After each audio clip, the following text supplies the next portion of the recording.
이동형 뉴스 정면 승부. 이동형의 뉴스 정면 승부.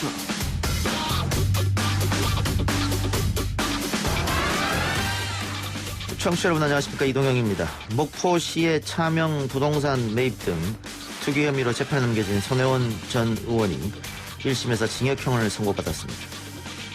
여러분들도 저한테 사과하셔야 됩니다. 잘 모르고 기사 쓰신 거는 사과해 주셔야 되고요. 제가 목숨 걸고 투기와 차명은 제가 싸울 겁니다. 그건 아닙니다. 서울 남부지방법원은 오늘 손 전 의원에게 징역 1년 6개월의 실형을 선고했습니다. 예상치 못한 선고에 당황하면서도 검찰의 일방적 주장을 받아들인 유죄 판결을 납득할 수 없다고 밝히며 항소 의사를 밝혔습니다. 1심 판결의 쟁점과 핵심 근거에 대해 양지열 변호사와 이야기 나눠보고요. 이어서 앞으로 대응과 쟁점에 대해 손혜원 전 의원에게 직접 이야기 들어보겠습니다. Достаточно эффективно формирует иммунитет устойчивый и, повторяю, прошла все необходимые проверки. Starting from October, it will be used for mass vaccination in Russia, again on a voluntarily basis. 러시아가 세계 최초로 코로나19 백신 개발을 공식 선포했습니다. 앞서 푸틴 대통령의 말은 효과적, 지속적 면역 형성이 증명됐다는 연설이었는데요. 우리 당국은 정보가 제한적이며 불확실하다 밝혔고 미국 정치인들은 해당 백신이 위험하다고 비판하기도 했습니다. 이런 가운데 오늘 국내 집단 감염이 증가하면서 다시 방역에 비상이 걸렸죠. 한림대 이재갑 교수 연결해서 진단해보겠습니다. 확장 재정에 의한 신속한 경제 대책과 한국판 유딜의 강력한 추진으로 OECD 37개국 중 올해 경제 성장률 1위로 예상될 만큼 가장 선망하는 나라로 평가받고 있습니다. 코로나19로 인한 역대급 마이너스 성장, 이게 의미하는 건 일자리와 경제활동의 축소일 텐데요. 과거 IMF 구제금융이나 글로벌 금융위기 때와는 상황이 완전 다릅니다. 환율이나 주식시장은 경제위기라는 말이 무색하고요. 이런 가운데 한국의 경제 성장률이 OECD 국가 중 1위를 차지하는 상황까지 왔습니다. 미국 연수를 마치고 돌아온 경향신문 박병률 경제 전문기자 스튜디오에 모셔서 해당 의미들 짚어보겠습니다. 그리고 오늘 4부 안 아픈 대한민국 시간에는 라면 이야기 해드리겠습니다. 수해 복구를 위한 긴급 구호물품에 포함되어 있죠. 국민 한 명이 1년에 73개를 먹는다는 라면. 다이어트의 적이라는 오명도 있습니다. 다양한 역사와 메뉴가 존재하는 라면 이야기, 황교익, 강용주 두 사람과 풀어봅니다. 8월 12일 수요일 이동형 뉴스 정면 승부 시작합니다.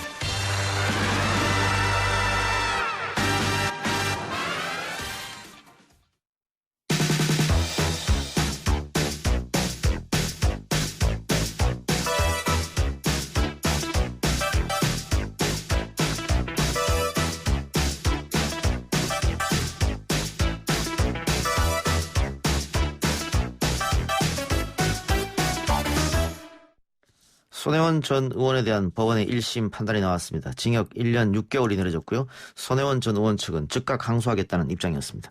오늘 1부에서는 1심 결과 분석해보고요. 이어서 손혜원 전 의원 본인에게 직접 입장도 들어보겠습니다. 먼저 양지열 변호사부터 연결합니다. 변호사님. 예, 안녕하세요. 예, 안녕하십니까. 우선 이번 재판 손혜원 전 의원의 혐의가 크게 두 가지입니까? 네, 그렇습니다. 그게 두 가지, 이제 부패방지법 위반 그리고 부동산 신용법 위반인데요. 손 전 의원 같은 경우에 이 목포 도시재생사업구역에 남편이 운영하는 재단이라든가 아니면 조카의 명의로 또 주변 사람들에게도 권유를 해서 부동산을 사도록 했다. 그리고 그게 한 14억 원가량 바라는데, 예. 그게 이제 국회의원이라는 지위를 이용해서 일반인들은 알 수 없는 도시재생 계획을 알았고, 그거 이후에 뭔가 이제 시가 상승 같은 것을 노리고 이곳에 부동산을 사도록 했다라는 것이고요. 예. 말씀드린 것처럼 이제 조카 명의로 샀지만 사실은 손 전 의원 본인이 구입했고 운영했던 곳이기 때문에 부동산 신용법 위반이다 이렇게 본 겁니다. 그러면 이 두 가지가 다 유죄가 난 겁니까? 검찰이 기소했던 내용 중에 부동산 구입 시기에 따라서 무죄가 나온 부분은 있습니다. 그러니까 이 보완자료라는 도시재생사업 계획이 2017년 12월 경우에는 공개가 되거든요. 예. 공개 이후에 산 것들은 비밀성이 없었기 때문에 그 중에 구입한 부동산에 관해서는 부패방지법 위반은 무죄다라고 판단을 했습니다. 예, 하나하나 좀 살펴보죠. 일단 부동산 실명법 위반, 조카 명의로 자신이 보유했다 이런 판결일 텐데 네. 손혜원 전 의원 측은 이게 증여고 또 관련해서 세금도 다 납부했다 이거거든요. 네, 그렇죠. 그러니까 뭐냐면 창성장이죠. 창성장이라고 하는 숙박업소를 운영을 하는데 여기에 대해서 손 전 의원이 당연히 모든 비용을 지불한 건 맞죠. 그래서 손 전 의원 측에서는 이 조카에게 바닷가가 보이는 곳에 또 그 목포의 이 지역이 옛 도심을 살려서 새로운 사업을 하는 곳이기 때문에 그곳에 내려가서 한번 살아보지 않겠느냐라는 취지와 함께 조카에게 직렬을 하기로 했다. 예. 그런데 이제 검찰에서는 그게 아니라 사실상 손 전 의원이 부동산 투기 목적으로 산 것이고 그 모든 이익도 손 전 의원이 가져가려고 했던 것이다라고 봐서 조카의 이름만 빌렸기 때문에 부동산 실명법 위반이다 이렇게 본 겁니다. 손 전 의원 소유고요. 재판부는 그럼 검찰의 손을 들어줬다 이렇게 봐야겠네요. 재판부는 검찰의 손을 들어준 거죠. 1심에서. 그런데 손혜원 의원이 그 조카들에 대해서 예. 그 전에 식당을 할 때도 그렇고 또 유학 자금도 그렇고 계속해서 지원을 했었거든요. 예. 그런 부분은 예. 반영이 거의 전혀 안 됐다고 볼 수 있어요. 이 위자료 판결 보면. 그래서 예.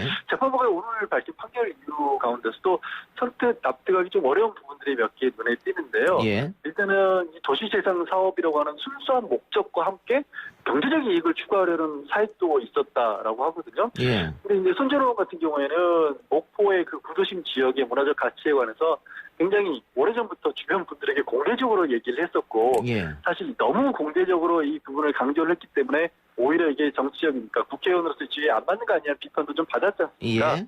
그런 어떤 순수한 목적이라고 하는 부분하고 본인이 그걸 부동산 투기를 해서 사익을 추구한다는 부분이 어떻게 병립할 수 있는지 일단 고개가 좀 갸웃거려졌고요. 예. 또 그런 내용도 나옵니다. 중간에 판결 이유 중에서는 처음부터 이 막대한 예산 지원이 될 것이라는 구체적인 사정을 알고 이 부동산을 구입한 것은 아니었지만, 그러니까 이게 돈이 이 정부에서 그 지방자치단체에서 많은 어떤 예산을 투여해서 이것을 좀 살리려고 한다는 것을 알지는 못했다는 거예요. 예. 재판부에서도. 예. 그러면서도 역시 국회의원이라는 자리에 지위에 비춰봤었을 때 어떤 도덕성이 비춰봐서 이런 부분들을 비밀 자료를 가지고 취득한 것은 불법이다라고 판단을 해서 어떤 모순돼 보이는 두 가지 상황들이 예. 좀 비춰 보입니다. 예, 우선 도시재생의 순수한 목적은 손혜원 전 의원에게 있었다라고 재판부도 봤는데 예. 그렇지만 투기 목적도 있었다 이렇게 예. 본 거네요. 근데 그게 두 개가 과연 양립될 수 있는 것인지. 예. 그러니까 이 부분이 약간 좀 모순돼 보이긴 합니다. 예. 이건 개인적인 입장입니다. 예, 그럼 이 부분과 투기 부분과 그 증여냐 차명고냐 이 부분은 그럼 2심에서 또 여전히 다툼의 여지는 남아 있겠습니다. 그 사실관계 자체, 그러니까 손 전 의원이 거의 모든 부동산 매입이라는 것을 주도를 했고, 그 다음에 그 이후에도 세금을 납부하고 이런 부분들은 사실 다툴 이유가 없죠. 예. 근데 다만 이제 문제가 되는 거는 과연 도시재생 계획이라고 하는 것이 과연 비밀이었냐, 보안 자료라고 불리는, 그러니까 남들은 알지 못하는 특별한 정보여서 예. 우리 옛날에 많은 그런 사례도 있었지 않습니까? 고위공직자라서 남들은 모르는 개발 호재를 알아서 예. 거기서 부동산을 산 다음에 정말 다른 사람들은 얻을 수 없는 많은 수익을 올리는 그런 경우들이 있었는데 지금 재판부에서는 손 전 의원도 그런 것과 비슷하게 해당한다고 본 거예요. 근데 이제 손 전 의원 예. 측에서는 그 검찰에서 말한 보안 자료가 이미 언론에 보도가 됐고 공청회도 거쳤는데 어떻게 보안 자료일 수 있느냐 이렇게 반박한 예. 것 같아요. 그렇죠. 그런 반박을 이번 1심 재판부에서 받아들일 수 안 있는 받아들였다. 네, 그래서 이제 막 재판 결과를 보고 변호인 측에서도 이 항소를 하겠다라고 하면서 밝힌 게 뭐냐면 이 재판부에서 적용한 대법원 판례라고 하는 것들이 과거에 진짜 우리가 정보라고 하는 것을 알기 어려웠던 시절, 그러니까 정말 특별한 지위에 있지 않으면 몰랐던 그 시절에 나왔던 판례인데 예. 지금은 말씀하신 것처럼 당시 이미 언론에서도 그런 부분들을 많이 공개를 해서 얘기를 했었고 도시재생 사업이 필요하다는 부분도 손 전 의원 본인이 누구보다도 굉장히 강조를 해왔던 건데 예. 그게 어떻게 이 시청의 목포시에서 보안 자료로 분류가 돼 있었다는 이유만으로 비밀 자료라고 할 수 있느냐 예. 이런 부분들을 이제 다투겠다고 이미 밝힌 상황이죠. 예. 또 하나는 마지막에 그 판결문 보면 개전의 여지가 없다. 소위 말하는 반성을 하지 않는다 이 말이잖아요. 예. 근데 손혜원 전 의원 측은 자신이 잘못이 없으니까 지금 법원에서 다투고 있는데 예. 그거를 어떻게 이게 반성을 하느냐 잘못한 게 없는데 예. 이런 입장이에요.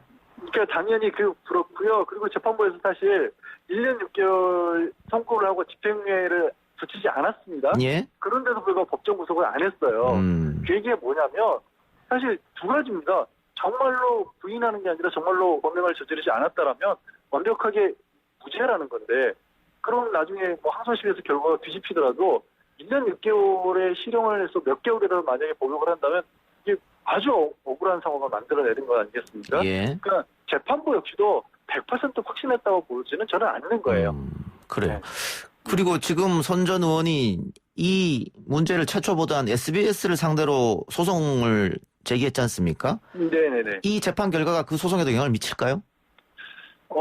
일부는 영향을 미칠 수도 있지만, 사실은 이제 지금 뭐 청구한 부분은 20개가량의 기사에 대해서 반론 보도를 청구를 한 것이고요. 예. 반론 보도라고 하는 거는 이 사실이 어떤 사실이 있었느냐와 관계없이 이 본인의 입장에서 언론사에서 보도를 할 때 이 보도의 당사자인 본인의 입장도 충분히 반영해주지 않았다는 부분에 있어서 반론 보도를 인정하는 거거든요.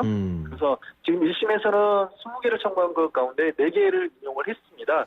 그래서 아마 이 부분은 이 재판과 어느 정도 영향을 있겠지만 꼭 반드시 일치해서, 그러니까 재판부에서 유죄가 나온다고 해서 그럼 반론을 들을 필요도 없다, 이렇게 가기는 어려울 겁니다. 예, 알겠습니다. 그리고 최근 MBC 보도도 있었는데 국회의원들이 해당 상임위원회에서 관련 법을 통과시키고 재건축 집을 얻어서 막대한 시세 차익을 올렸다. 그럼 이것도 역시 이해상충이 되는 것이고, 그렇다면 이것도 문제가 되는 것 아니냐. 손혜원 전 의원이 1년 6개월 나왔으면 그 사람들도 마찬가지 해당하는 거 아니냐, 이런 여론이 있거든요. 그 부분은 어떻게 보세요?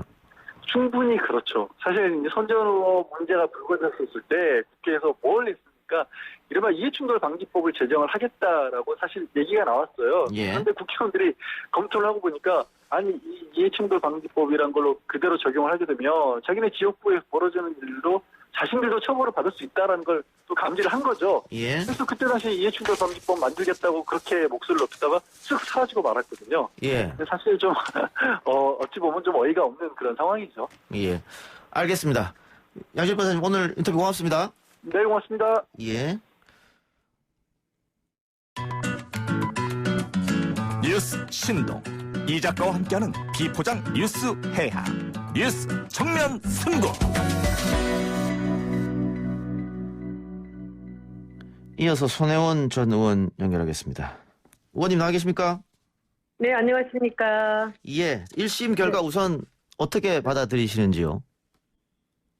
이제 뭐 모든 재판이 다 유죄 아니면 무죄겠지만 이제 이게 무죄가 아닐 수도 있다라는 그 걱정은 좀 있었어요. 세상이 수상해서. 그런데 이 유죄를 얘기하면서 이제 하시는 그 판사님 말씀을 이렇게 좀 들으면서 저라는 인간이 세상에 참 이해되기 어려운 인간이구나라는 생각을 좀 했어요. 옛날에 그 SBS 사태 났을 때 그 기자들이 그런 얘기를 했거든요.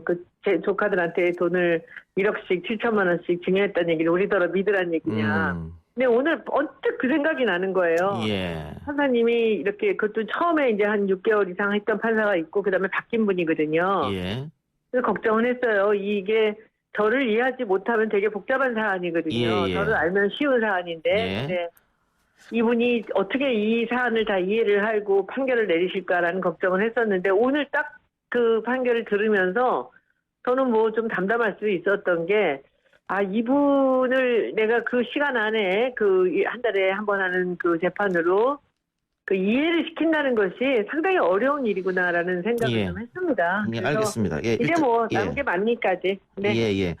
우선 방금 말씀하신 거는 이제 조카한테 증여한 부분인데 재판부는 그렇지 않다, 차명 소유다, 이렇게 본 거잖아요. 네네네. 그러니까 SBS 기자들도 마찬가지고 재판부도 상식적으로 조카한테 그렇게 많은 돈을 증여하는 것은 상식적이지 않다, 이렇게 간 것 같고. 그렇죠. 예, 손 전 의원 같은 경우에는 뭐 이번뿐만이 아니고 조카들에게 이렇게 그동안 꾸준하게 뭐 유학 자금이라든가 또 레스토랑 오픈하면 그 자금이라든가 쭉 이렇게 도와줬지 않습니까? 네네. 그래, 그거랑 연결하고 봤을 때는 그냥 조카를 위해서 증여한 게 맞는데, 그래서 지금 그 말씀 하시는 거죠? 그래서 이해가 안 되는 거죠. 예. 그런 식으로. 그래서. 그런데 재판부가 일단 증여 부분은 그렇고요. 또 하나 부분은 투기 부분인데, 재판부에서 그래도 손 전 의원의 도시재생의 그 순수한 목적은 있다고 또 봤어요. 봤으면서도 또. 그게 재판 과정에서 굉장히 오랫동안 그 얘기들이 나왔기 때문에. 그게 나름대로 이제 그 판사께서도 좀 이해가 될 수 있는 부분이 있지만은 뭐 그럼 뭐 합니까? 그래도 유죄인데. 그렇잖아요. 그게 뭐 보완 자료라는 얘기를 갖고 계속 이게 끌고 들어가는데 거기에 변론 중에 굉장히 중요한 것 중에 하나가 그 보완 자료가 처음으로 대두됐던 5월 18일 이전에 그 집을 사고 있었던 그 손소영이 있는데 예. 얘는 지금 빠져 있거든요. 그 손소영이 그 전에 집을 3개나 사고 지금 내려가 있는 것을 이게 이해가 안 돼요. 앞뒤에 말이 맞지 않으니까 이 보완 자료에 대한 부분은. 그래서 그 부분도 충분히 저희가 소명을 했거든요. 예. 근데 거기에 대해서도 아무 얘기도 안 하고 그러면은 12월 14일 이후에는 제가 거기다 왜 샀습니까? 다 노출된 거를 예, 훨씬 더 비싸게 주고 예. 그 앞뒤가 좀 제가 보기에는 우리가 납득하기 좀 어려운 예. 결과라고 볼 수 그러니까 있습니다. 손 전 의원 측에서는 일단 그 보완 자료라고 하는 것이 그 전부터 언론 보도 또 인터넷 등을 통해서 알려졌고 공청회도 개쳤기 때문에 비밀이 아니다. 그리고 목포 그 자료를 다 냈습니다. 예. 목포시에서도 비공개 자료가 아니라고 밝혔습니다만 시에서 어쨌든 정도가 아니라 예. 그 국정원에서 보안을 담당했던 그 당시 시장께서 이 보안의 여부는 내가 결정하는 것이다. 아까 양 변호사께서 얘기를 조금 잘못하셨는데 이거는 보안 자료로 분류가 된 자료가 아닙니다. 예. 그냥 원래 거기 있던 그 5월 10일이나 발표된 거를 축약을 해가지고 본인이 들고 저한테 와서 갖다 준 거예요. 예. 이게 만약에 보안 자료라면 그 업무상 기밀로서는 그 전 시장님이 맞는 거죠. 그분이 증인으로 나왔고 끝없이 소명 자료를 내기는 했는데 이분이 얘기가 내가 보안의 여부를 결정한 사람이고 이거는 보안이 아니다. 나는 보안이 전공이었던 사람이다. 이렇게 얘기를 했어요. 그 사람 한 사람의 얘기로도 이것이 보안 자료가 아니라는 거 5월 18일 건 너무나 명약가나한 얘기인데 재판부는 어쨌든 받아들이지 않았네요. 안 왔어요. 예. 그러니까 제 얘기는 다 하나도 안 들어주셨고요. 그럼 새 얘기는 다 들어주신 거예요. 그래요. 근데 검찰이 그 구형을 4년 했지 않습니까? 근데 그때 네네. 아마 그 손 전 의원도 이 정도 실형이 나올 수도 있겠다 이렇게 생각을 하셨을 것 같아요. 아니에요. 그 4년은 제가 알아보니까 예. 이분이 그 재판을 1년 2개월 동안 해오면서 한 게 아니라 기소 때 이미 좀 정해지는 게 아닌가라고 얘기를 그렇게 하시더라고요. 옆에 계신 분들이. 예. 그러니까 그거를 이제 자기들이 소명하기 위해서 쭉 여러 가지 증인들을 내고 했지만은 처음에 자기들이 저를 기소할 때 의심했던 부분들은 이제 변함이 없는 거죠. 그리고 또 그때도 그랬고 지금도 그렇고 제가 미운 털이 좀 많이 박히는 건 아닌가? 미워가지고. 네. 그래요. 그리고 오늘도 그러잖아요. 아까 우리 이 작가님 말씀하셨듯이 제가 뭐 반성에 뭐 제대로 정이 없다 그러는데 제가 잘못한 게 있어야 반성을 하죠. 예, 예. 그렇게 얘기하는 것들을 이렇게 보면서도 이 판사를 님이 이 상황을 이해하는 게 굉장히 어려우시구나라는 부분과 또 하나는 우리 얘기는 전혀 들어주지 않으셨고요. 굉장히 이 정확하고 상세한 우리가 변론 자료를 냈는데도 불구하고 이 검사들이 주장하는 바만 그대로 다 받아들였다고 보면 돼요. 이 결과는. 오늘 그 변호인도 검찰의 일방적 주장을 재판부가 받아들였다. 그래서 즉각 항소하겠다고 얘기했는데 네네. 앞으로 재판 준비는 어떻게 해나가실 작정이십니까? 뭐 열심히 하겠습니다. 더 열심히. 예, SBS하고도 소송 진행 중이죠. 네네네네. 그 건은 지금 어떻게 돼가고 있어요? 그 건도 지금 이제 아마 1심이 나오기를 기다렸다가 이제 갈 텐데, 그 SBS 소송에 관련되는 부분은 이쪽하고 좀 많이 다른 게, 여기는 주로 도시재생이 나오잖아요. 예. 저쪽은 전부 문화재청이 나옵니다. 예. 문화재청과 관련돼서 제가 했다. 그건 완전히 다 무혐의로 끝난 거예요. 기소도 되지 않았고. 예. 거기는 이쪽하고 좀 다릅니다. 어차피 여기까지 이렇게 접어들었는데, 이게 무슨 정말, 뭔지 하여튼 그쪽도 잘해야 되고, 이쪽도 잘해야 되고, 이제 열심히 해나가겠습니다. 어떡하겠어요? 어차피 대법원까지 갈 거라고 생각했고, 3년은 최소한 갈 거라고 생각을 했기 때문에, 1심에 무죄 나오고 2심에 유죄 나오는 것보다는 1심에 이렇게 정종을 올려서 긴장하고 다음으로 가는 것도 저는 방법 중에 하나라고 생각합니다. 열심히 해야죠, 예. 의원님께서는 어쨌든 억울하다는 입장이시고. 억울 정도가 아니라 어이가 없죠. 예. 그런데 처음에 목포로 내려갈 계획을 잡으신 거는 이 목포 도시재생 한번 살려보겠다 이런 생각이셨을 텐데. 목포는 살릴 만한 가치가 많은 곳입니다. 예. 다른 어디에도 없는. 결과가 이렇게 나왔으니까. 아니 별 수 없는 게 저는 이미 지금 재단이 다 그리 옮겨질 준비를 하고 25톤의 짐이 이미 관관팀이 다 내려가 있고요. 저는 계속 하는 일은 계속 할 거고 이 재판은 재판대로 또 제가 소명하면서 나가야 되는 것이죠. 혹시 그 선택을 지금 와서 후회하진 않습니까? 아니에요. 후회할 수가 없어요. 예. 재단에서 다 가기로 결정을 한 거고 재단에서 구입을 한 이 부지나 재산은요, 팔면은 그냥 국가로 귀속이 됩니다. 그거 일부러 그렇게 한 거예요, 제가. 이걸 예. 뭐 제 개인이 하는 게 아니기 때문에 이 재단에 돈을 넣어서 그렇게 한 거기 때문에 저는 뭐 계속 이 목포 일은 계속 해야 되고요. 지금 뭐 다음 주도 바로 내려가야 되고요. 그거는 뭐 변함없는 일이고 SBS도 어차피 우리가 SBS하고는 처음부터 싸우는 일이고 그리고 이제 그들이 눈치 보느라고 여태까지 기다리고 있었죠. 그런데 뭐 그건 또 그것대로 변호사도 또 다르고 다른 이제 과정을 또 일을 해나가야 될 겁니다. 예. 저는 사실 저를 이렇게 성원해 주신 분들한테 좀 죄송해요. 그분들이 저보다 더 많은 상처를 입으신 것 같아서 제가 이 작가님 이동영의 정면 승부를 통해서 오늘 안부 전화 저는 괜찮다고 제 말씀 예. 전합니다. 알겠습니다. 네. 목포로 박물관도 내려가는 겁니까? 박물관 부지도. 당연히 내가 예. 이미 벌써 내려갔어 25톤이나. 아하. 네. 그래요. 알겠습니다. 또 네, 고맙습니다. 다음에 20대 또 한번 연결하겠습니다. 오늘 인터뷰 고맙습니다. 네, 고맙습니다. 예. 지금까지 손혜원 전 의원이었습니다.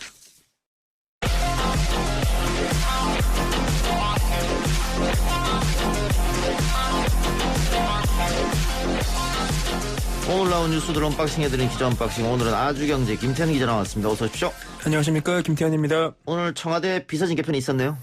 네, 문재인 대통령은 오늘 청와대 국민소통수석의 정만호 전 강원도 경제부지사, 사회수석의 윤창열 국무조정실 국정운영실장을 각각 내정했습니다. 예.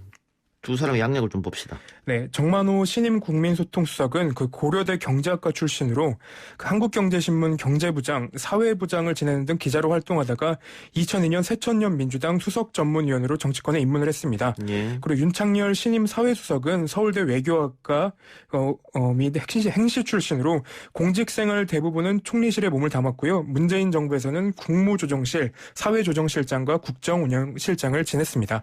예. 한 사람은 어공이고 한 사람은 늘공이고 그렇네요. 네, 그렇습니다. 추미애 법무부 장관이 검찰 개혁에 속도를 내고 있습니다. 직접 수사 부서를 대폭 축소했다고요? 네, 법무부가 검찰의 직접 수사 부서를 줄이고 형사 공판 기능을 키우는 등 전면적인 직제 개편을 추진할 것으로 보입니다. 법무부는 대검에 이 같은 내용이 담긴 검찰청 직제 개편안을 보냈고 대검찰청에 14일까지 의견을 전해달라고 요청한 상태입니다. 이건 추미애 장관이 취임하면서 계속 이야기했던 거죠. 그렇죠. 형사 공판부를 강화한다. 국민 생활에 도움이 되는 검찰을 만들겠다라는 주장을 계속 해오셨죠. 예.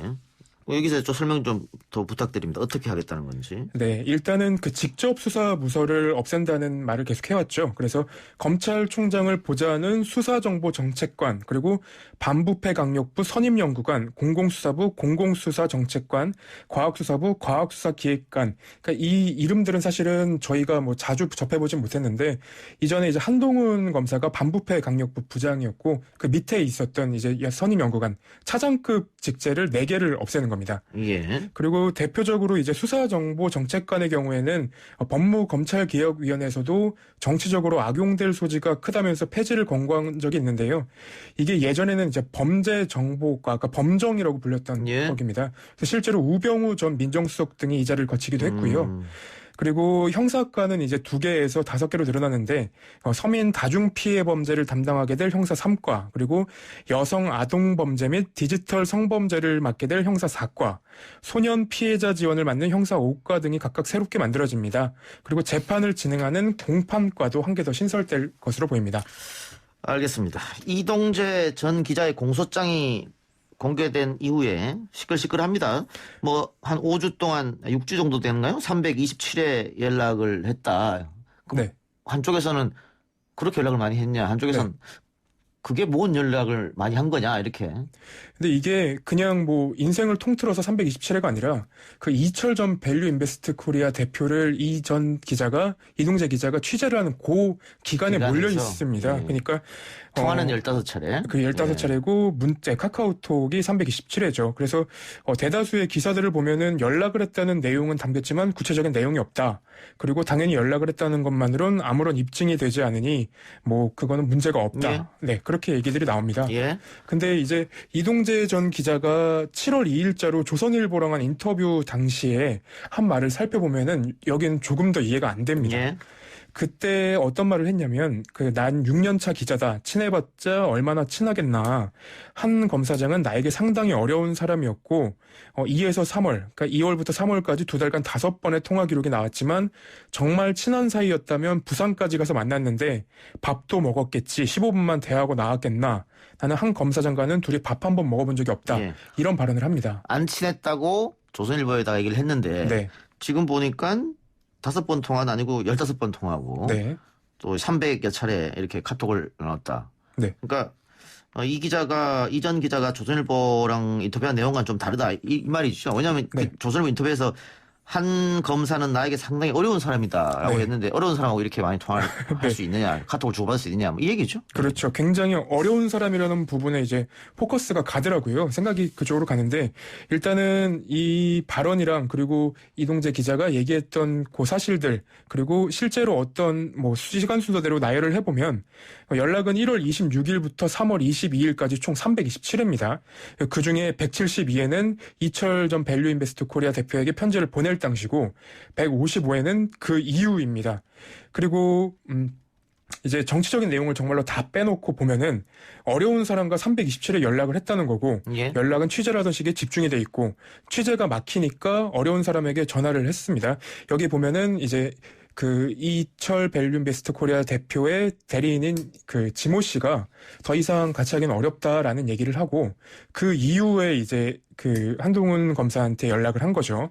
그 녹음 파일을 제보자 지모 씨한테 들려주는데 그 녹음 파일 내용이 공소장에 들어가 있습니다. 그 공소장 내용을 좀 살펴보면 한동훈 검사가 이렇게 얘기를 한다고 합니다. 당연히 좋은 방향으로 가지.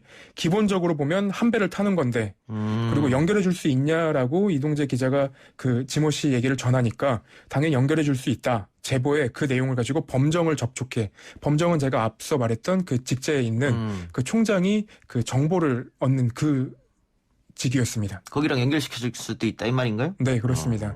그리고 이제 녹음 파일을 제보자에게 들려준 이후에 타 언론사 MBC에서 이에 대한 문제점을 취재하니까 제보자에게 들려줬던 목소리를 후배 기자한테 녹음해봐라, 성대모사 해봐라, 녹음을 하는 그 대응 방안 문서를 아이디어 문건을 회의를 하고 그 이후에 이제 법조팀장이 그 녹음 네. 파일이 한동훈이 되면 안 되니까 네, 알리바이를 만들어낸다면서 후배 네. 기자한테 성대모사를 시켰군요. 네, 성대모사 해봐라라고 얘기했고 그 이후에 이제 법조팀장이 다 지우고 녹취록은 없다라고 얘기를 하면서 이건 이제 사회 부장한테는 녹취록은 없다라고 보고가 가고 한동훈 검사도 그때 이제 녹취록이 없다는 얘기를 듣게 됩니다. 법조팀장도 기자잖아요. 네, 그렇습니다. 그런데 이 녹취록을 다 지워라. 네. 그리고 우린 없는 걸로 하자. 네.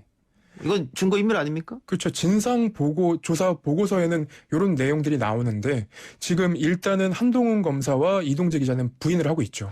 그러니까 그 채널A 법조팀장이 지우라고 했고 한동훈 검사한테 우리 녹취록이 없다고 또 전해줬고. 네. 그러니까 한동훈 검사가 언론과 인터뷰하면서 나는 신라젠과 관련해서 어떠한 기자하고도 연락한 적이 없다. 당연히 네. 녹취록이 없다. 이렇게 했고. 네. 나중에 보니까 그게 거짓말로 드러났고. 네, 이런 그렇습니다. 상황이네. 예. 그래서 계속 말이 바뀌고 있습니다. 그러니까 사실관계만 두고 본다면 공모가 없었다고 하기보다는 공모는 있었지만 수사에 협조가 없었다라고 보는 게 맞는 것 같은데 그런 기사들은 많이 나오지 않고 있습니다. 알겠습니다. 좀 더 두고 보죠. 한동훈 검사가 유시민 노무현 재단 이사장이 제기한 유시민 전 장관 그리고 노무현 재단에 대한 계좌 추적. 한동훈 검사 거기에 대해서 우리는 한 적이 없다 이렇게 말한 것 같네요. 네, 그러니까 유 이사장의 주장에 대해서 파된 범죄 혐의에 대해 수사하는 것은 검사의 임무라면서도 대검찰청 반부패 강력부장으로 근무할 당시에 유시민 씨와 관련한 수사나 계좌 추적을 한 사실은 없다고 여러 매체와의 인터뷰에서 얘기를 했습니다. 그럼 노무현 재단 유시민 이사장이 한 말과 배치되지 않습니까? 네, 완전히 반대입니다. 그러니까 유시민 이사장은 지난해 12월에 그 노무현 재단 유튜브 채널 알릴레오에서부터 이 같은 얘기를 했었는데요. 유시민 이사장은 줄곧 그 국민은행이 작년 12월부터 우리에게 보낸 답은 한결같이 금융정보 제공 여부를 알려줄 수 없다는 것이라면서 이제 국민은행이 거래처에 얘기를 못 해준 건 제공했다는 얘기고 통지유예를 걸었다는 것이라고 이제 말을 했습니다. 근데 다만 현재까지는 이제 대검의 공식적인 입장은 발표가 되지 않고 있는 상태고요. 한동훈 검사나 이제 진중권 씨 같은 분들이 답변을 하고 있는 기사화가 많이 되고 있는 상태입니다. 아니 안 봤으면 네. 대검에서 안 봤다고 하면 끝 아닙니까? 예, 그래서 제가 취재를 하다 보니까 안 봤다고 얘기를 안 하는 이유는 이제 유시민 이사장이 그냥 그들이 봤을 때는, 검찰이 봤을 때는 그냥 일개 이제 민원인으로 보일 수 있다. 그래서 검찰은 입을 열지 않을 권력을 갖고 있다라는 변호사들의 말이 많더라고요. 예, 하나 더 해볼까요? 네. 오늘 교무부장인 아버지가 빼낸 시험 답안을 보고 숙명여고 내신 시험을 본 혐의로 재판을 넘겨진 쌍둥이 자매에 대한 1심 선고가 있었죠. 네. 재판부는 이제 이 두 쌍둥이 자매에게 각각 징역 1년 6개월에 집행유예 3년, 240시간의 사회봉사 명령을 선고했습니다. 이들은 이제 숙명여고 1학년이던 2017년 1학기 기말고사부터 다음 년 1학기 기말고사까지 5차례 아버지가 빼돌린 답안을 보고 시험을 치러서 학교의 성적평가 업무를 방해한 혐의로 재판에 넘겨졌습니다. 예. 결과가 어떻게 났습니까? 일단 1년 6개월에 이제 집행유예 3년이 나왔고요. 재판부는 변호사들과 피고인들이 주장하는 논리는 경험치에 비춰봤을 때 합리적인 의문이라기보다는 추상적인 가능성에 불과하다고 판단을 했습니다. 어떤 얘기를 했었냐면 숙명여고 자매들이 성적이 올랐을 뿐 답안을 미리 보고 시험을 치르지 않았다는 주장을 줄곧 해왔습니다. 근데 재판부는 이제 그 아버지에 대해 이미 유죄가 확정된 형사 판결에서 동일한 범죄 사실을 유죄로 인정을 했기 때문에 다른 사정을 찾아볼 수 없다, 발견할 수 없다고 지적을 했고요. 이 사건은 숙명여고 학생들에게 공정한 경쟁 기회를 박탈했고 공교육에 대한 국민의 신뢰를 무너뜨려 죄질이 좋지 않은데도 피고인들의 범행을 뉘우치지 않고 있다고 지적했습니다. 그 피고인들과 변호인 측은 계속해서 그런 짓을 한 적이 없다 이렇게 얘기하고 있는 거죠? 예, 그렇습니다. 무죄를 주장하고 있는 거죠? 네, 그렇습니다. 그런데 어쨌든 이 쌍둥이 자매의 아버지는 실형을 선고받아서 이미 복역 중에 중이죠. 있고 네. 또 딸들은 이 문제 때문에 퇴학당했고 네, 그렇습니다. 지금 또 집행유예까지 선고받았네요. 네. 알겠습니다. 이것도 역시 그러면 2심 또 갑니까? 예, 아마 이제 항소를 하지 않을까 싶습니다. 네. 예, 오늘 기자 언박싱 여기까지 하죠. 지금까지 아주경제 김태현 기자였습니다. 네, 감사합니다.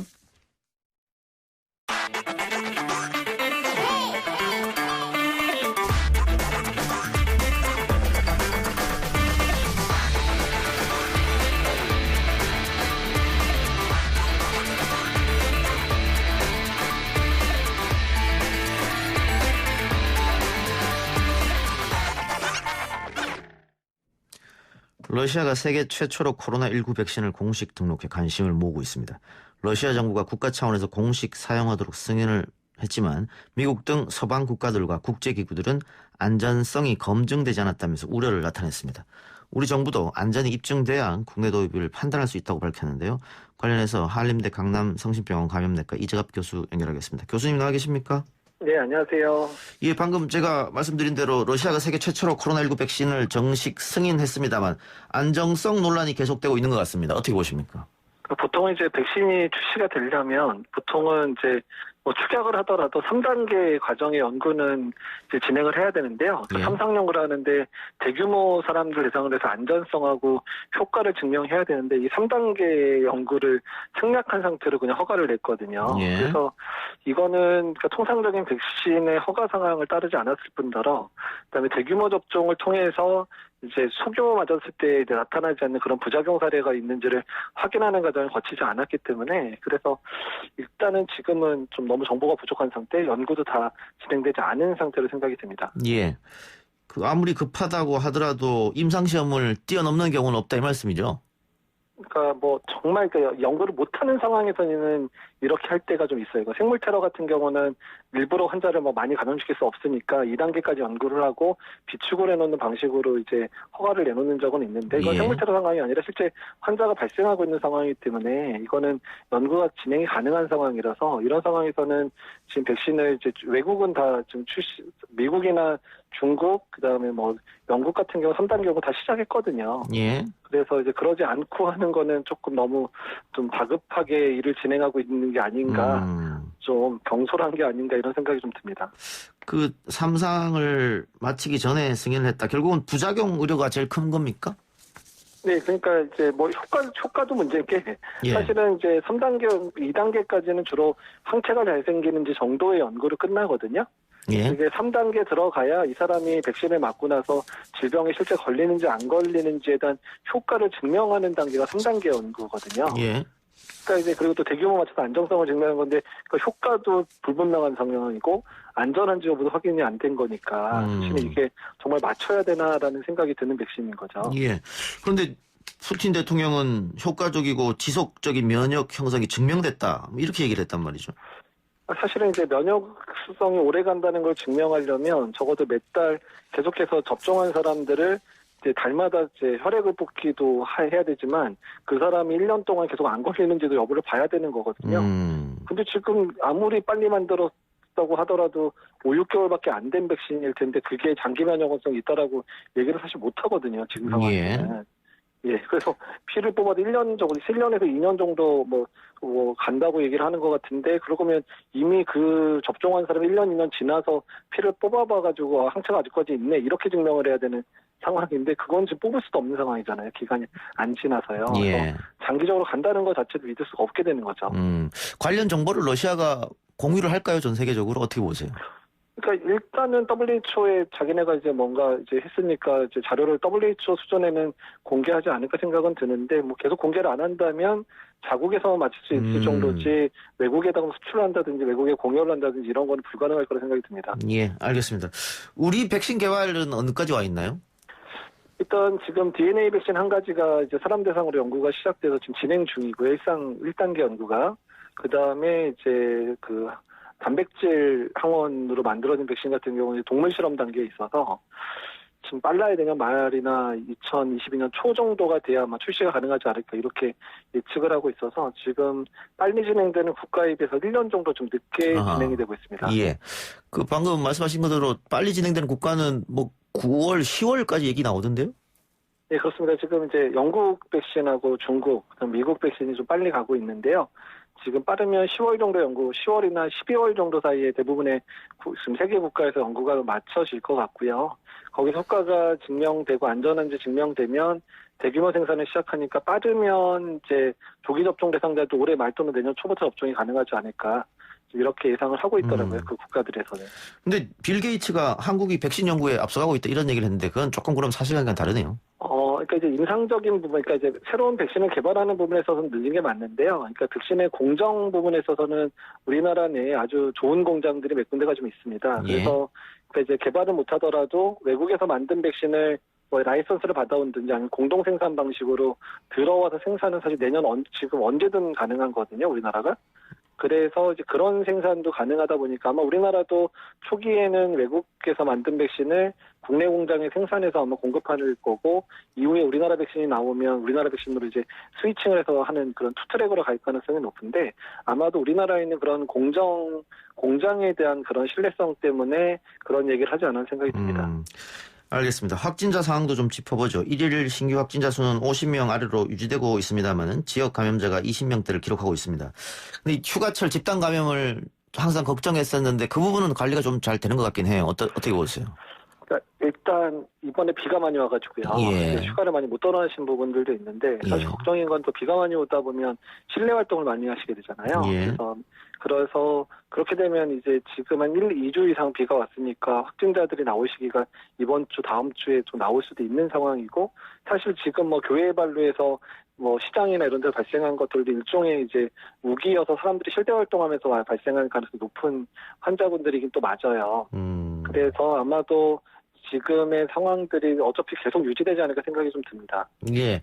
근데 이 교회발 집단 감염은 꾸준히 지금 계속 나오고 있는데 교회 소모임을 다시 금지해야 한다 이런 얘기도 있습니다. 어떻게 보세요? 저는 그냥 지난번에 안 풀었어야 되는 게 아닌가 생각이 들거든요. 그러니까 사실 2주 정도 발생 안 했다고 풀어주기에는 위험성이 사실 너무 높은 상황이고 지금 2주 지나니까 바로 다 발생하잖아요. 이미. 그래서 일단은 근데 이제 교계에서의 반발이 심하다 보니까 일단 교계들을 잘 설득을 해서 내부에서 잘 좀 자정할 수 있도록 얘기를 좀 끌고 가야 될 것 같고요. 그것도 안 된다면 빨리 이제 막는 방식으로 가야 될 거라 생각이 듭니다. 예.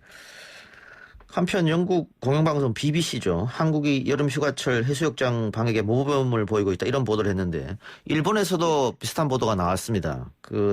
일본 해수욕장과 비교하면서 한국이 잘하고 있다. 그리고 이 잘하고 있다는 것은 어떤 걸 뜻하는 걸까요? 그 인원수를 줄이고 뭐 이런 걸까요?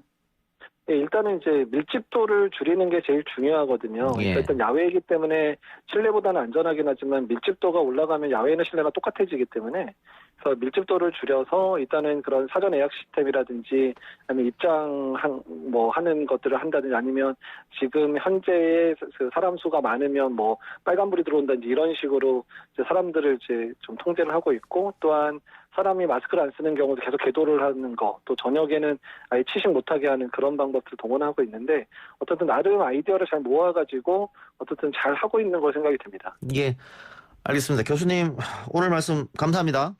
예, 감사합니다. 네, 지금까지 한림대 강남성심병원 이재갑 교수였습니다. 아 글쎄 안 들려 들을 뉴스 없어 아무 뉴스도 귀에 들어오지 않아 듣고 또 들어도 들을 뉴스 없어 만든 게 이 프로야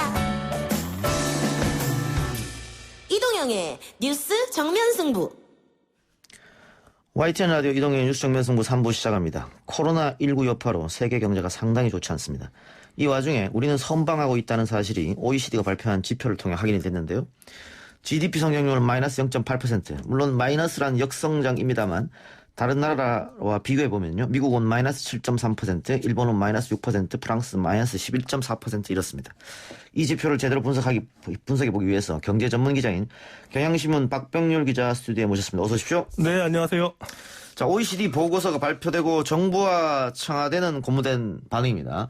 반면에 야권과 보수 언론에서는 섣부른 자화자찬이다. 우리 국민들은 힘든데 자랑만 하고 있느냐. 이렇게 지금 비판하고 있는데 박 기자님 최근에 미국에서 공부하고 오셨으니까 네. 미국도 이런 상황입니까? 어떻습니까? 우리가 많이 아시다시피 지금 미국의 성장률 우리보다 훨씬 좋지 않죠. 예. 그리고 아마 이번 2분기는 더 안 좋을 겁니다. 수치로만 보면 좋지가 않습니다만 한국과 조금 다른 것은 정치권이라든가 언론에서 이런 성장률을 대하는 그런 자세들이 뭐라고 할까요? 조금 더 침착하다고 해야 되나요? 그리고 좀 중립적이고, 예. 이제 그런 모습들이 좀 사실 많이 보입니다. 저도 언론에 꽤 오래 있습니다만, 특히 정치권, 그리고 언론을 중심으로 해서 경제 보도를 접하는 내용들이 보면 한국은 좀 자극적인 내용들이 많습니다. 예. 그러다 보니까 기사 제목에 보면, 웬만하면 패닉이다. 그리고 날벼락이다 이런 단어를 참 많이 쓰는데요. 예. 외신들 한번 보시면 그렇게 자극적인 단어를 쓰진 않거든요. 예. 그런 보도라든가 그리고 정치인의 말 한마디가